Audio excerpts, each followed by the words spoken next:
Matthew 13:30 is the last verse in a parable, Matthew 13:24 through 30. Always remember that in Matthew 13:30, the tares were gathered in order to be burned in the Revelation 20, verse 15 lake of fire on Judgment Day. Matthew 13:30 is a metaphorical representation of the end of the Millennial Kingdom and some people getting cast into hell on Judgment Day, and God's people going to the eternal kingdom of heaven in the new universe of Revelation 21, verse 1. The narrative of Matthew 13:30 is not set in the days of the rapture and the Battle of Armageddon. Judgment Day will start 1,000 years after the rapture and the Battle of Armageddon. On the other hand, the metaphorical winepress of Revelation 14:19 and Revelation 14:20 is metaphorically used to metaphorically trample wicked people at the time of the Battle of Armageddon, 1,000 years before Judgment Day and the narrative of Matthew 13:30. The blood of those wicked people, the grapes of wrath in Revelation 14:18, metaphorically flows out of a metaphorical winepress, and that blood flows over a distance of 600 furlongs. Revelation 14:20. That is Armageddon, not Judgment Day. Incidentally, Revelation 14:19 does not reference a rapture of wicked people. Revelation 14:18 through 20 contains multiple metaphors. And be aware that the sickle of Jesus Christ in Revelation 14:14 through 16 is a metaphorical sickle. And the sickle of Revelation 14:17 through 19 is also a metaphorical sickle. And simply be aware that the metaphorical sickle of Jesus Christ is used in Revelation 14:16. That metaphorical process represents the literal post-tribulation rapture, and the metaphorical sickle of Revelation 14:17 through 19 is used in Revelation 14:19. That metaphorical process represents the literal Battle of Armageddon. See Revelation 14:20. Simply put, Revelation 14:14 through 20 clearly shows the post-tribulation rapture occurring shortly before the Battle of Armageddon. The rapture will not be a pre-tribulation rapture, and the rapture will not occur several years before the Battle of Armageddon. See Revelation 14:14 through 20. Actually, whenever people discuss a pre-trib rapture versus post-trib rapture, they frequently discuss Matthew chapter 24. However, Matthew chapter 24 can be used to support the pre-trib rapture doctrine or the post-trib rapture doctrine. So, if you ever get confused by the debate over Matthew chapter 24, then you can simply read Revelation 14:14 through 20. In Revelation 14:14 through 20, anybody can see that the post-tribulation rapture will occur shortly before the Battle of Armageddon. Okay, now back to Matthew chapter 13. In Matthew 13:30, we can essentially see, in a parable, wicked people getting removed from amongst God's people. In Matthew 13:30, 37 through 43, Jesus Christ explained the Matthew 13, 24 through 30 parable. And we can see from the Matthew 13:41 term, his kingdom, that Jesus Christ will send his angels into his millennial kingdom.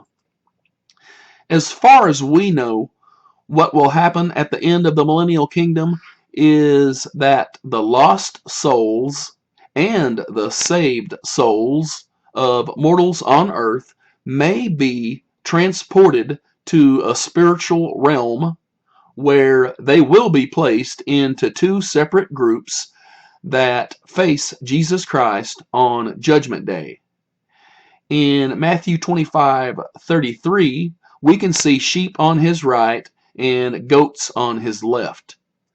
Due to the fact that sheep and goats are referenced in Matthew 25:32 through 33, some of us might wonder exactly how literal Matthew 25:32 through 33 is, but it sure seems like two groups will face Jesus Christ on Judgment Day. Incidentally, when you read Matthew 25:31 through 33, you might agree that 1,000 years passes between verse 31 and verse 32. In Matthew 25:31, the Son of Man comes in his glory and sits on the throne of his glory. So, the millennial kingdom is actually referenced in Matthew 25:31. And as far as we can tell, Matthew 25:32 through 33 may be a reference to Judgment Day occurring in the spiritual realm. Judgment Day may not simply occur in downtown Jerusalem. And always remember that some mortals on earth during the millennial kingdom will obey Satan after Satan gets released from the Revelation 20 verse 7 prison. In Revelation 20 verse 8, Satan deceives the nations. We do not know what percentage of the remnant mortals on earth are referenced by the Revelation 20 verse 8 term, the nations. And simply be aware that the word nations appears in Matthew 25:32 and Revelation 20 verse 8. In Revelation 20 verse 9, the millennial kingdom mortals who get deceived by Satan will surround Jerusalem 1,000 years after the Battle of Armageddon. Then God will send fire from heaven to destroy those wicked mortals. At that point, there will be burned corpses of wicked mortals on earth, and there will be some wicked mortals who will still be alive on earth. There is no scriptural proof that every single wicked mortal on earth at the end of the millennial kingdom will participate in the surrounding of Jerusalem in Revelation 20 verse 9. And there will be some holy mortals, God's people, who will still be alive on earth when wicked mortals surround Jerusalem in Revelation 20 verse 9. So, after God causes fire to come down from heaven in Revelation 20 verse 9, there will be wicked mortals and holy mortals, God's people, on earth at the end of the millennial kingdom.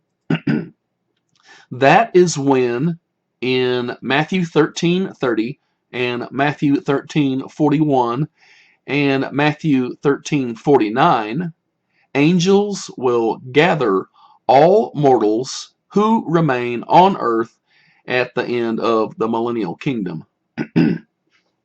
Those Millennial Kingdom mortals are the people whom Jesus Christ and resurrected Christians and raptured Christians will have reigned over for 1,000 years by that time, by the end of the Millennial Kingdom.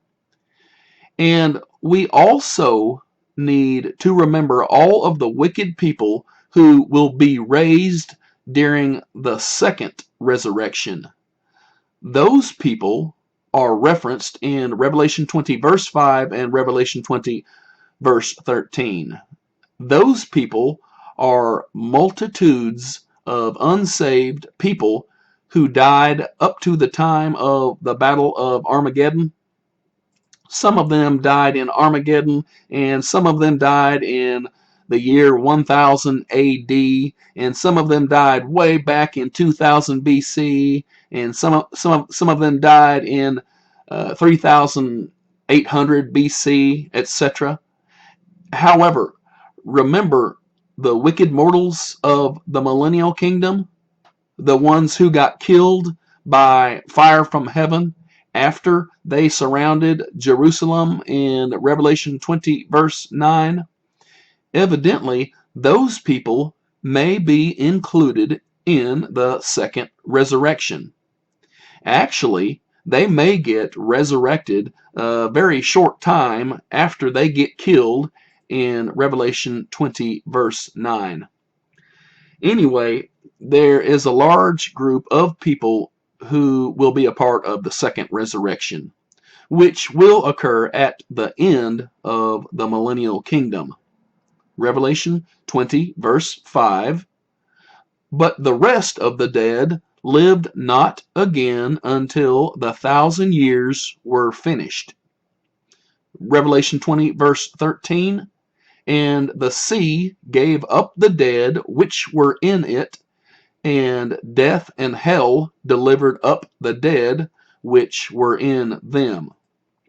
So, at the end of the Millennial Kingdom, there will be some living mortals who will be wicked mortals who did not participate in the surrounding of Jerusalem in Revelation 20 verse 9. And there will be some living mortals who will be holy people, God's people, at the end of the Millennial Kingdom. There will be those two groups of living mortals on earth at the end of the Millennial Kingdom. And then there will be all of the souls who will be a part of the second resurrection. All of those Millennial Kingdom mortals and all of the souls of the second resurrection will be gathered by angels in Matthew 13:30 and Matthew 13:41 and Matthew 13:49 at the end of the Millennial Kingdom. I personally believe that angels will supernaturally transport the souls of all of those people into a spiritual realm rather than having Judgment Day in downtown Jerusalem. Before you believe that Judgment Day will occur in Jerusalem or somewhere in this universe, you should carefully study Revelation 20, 11 through 15. Revelation 20 verse 11 reveals that this entire universe will somehow move away or recede away from God, and then no place will be found for this universe. If you believe that the so-called judgment portion of Judgment Day will occur in Jerusalem after this universe moves away or recedes away from God, and after no place is found for this universe, then you can believe so, but I do not. I discuss this issue in chapter 125 of my book, Jesus Christ Created the Heavens and the Earth. And I believe that there are some cosmological / spiritual events in Revelation 20, verse 11, that astronomers and the entire human race cannot comprehend. As you will see in this video, I distinguish between the judgment portion of Judgment Day and the punishment portion of Judgment Day. What I call the judgment portion of Judgment Day is when souls stand before Jesus Christ on Judgment Day. And the punishment portion of Judgment Day is when lost souls actually get thrown into hell immediately after the judgment portion of Judgment Day. We can see the punishment portion of Judgment Day in Matthew 13:42, so we know that Matthew 13:30 is Judgment Day, not wicked people being destroyed in 2 Thessalonians 2 verse 8. See my video, Post Tribulation Rapture Part 2. Remember that in Matthew 13:37 through 43, Jesus Christ explained the Matthew 13:24 through 30 parable. Jesus Christ explained that parable because his disciples asked him to explain that parable. See Matthew 13, verse 36.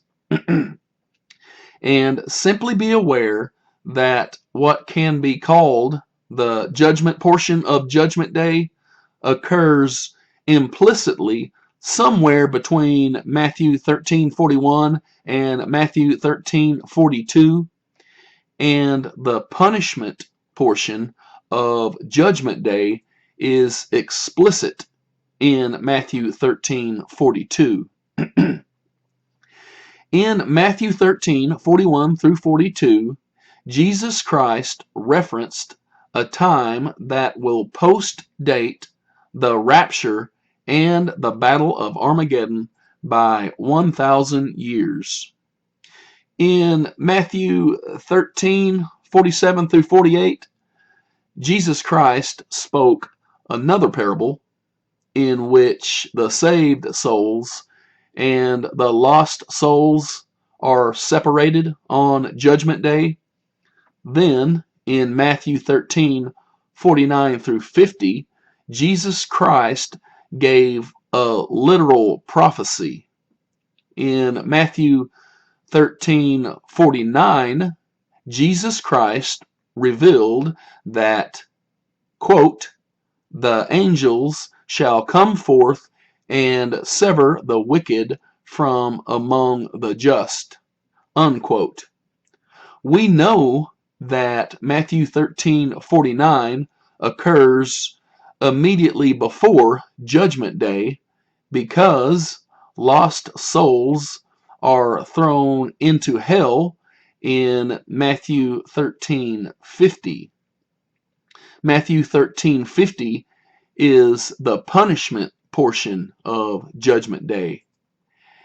And when you see that Matthew 13:49 reveals that angels will, quote, "sever the wicked from among the just," unquote, you should remember that in Matthew 13:30, the tares were gathered first, and then the wheat was put into a barn. Incidentally, the Matthew 13:30 barn represents the eternal kingdom of heaven in the new universe of Revelation 21, verse 1. That eternal kingdom of heaven will post-date the Millennial Kingdom of Jesus Christ that Jesus Christ referenced in Matthew 13:41.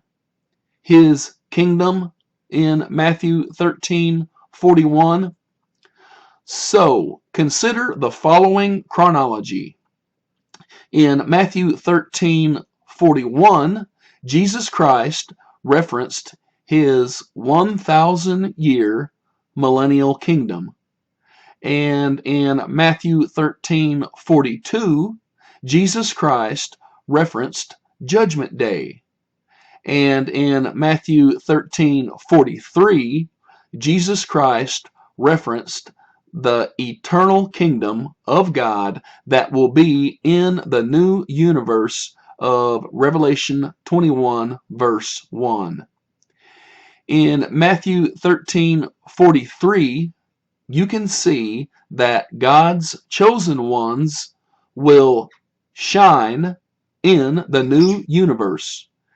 And you can see in Daniel 12, verse 3, that they that turn many to righteousness will shine forever and ever.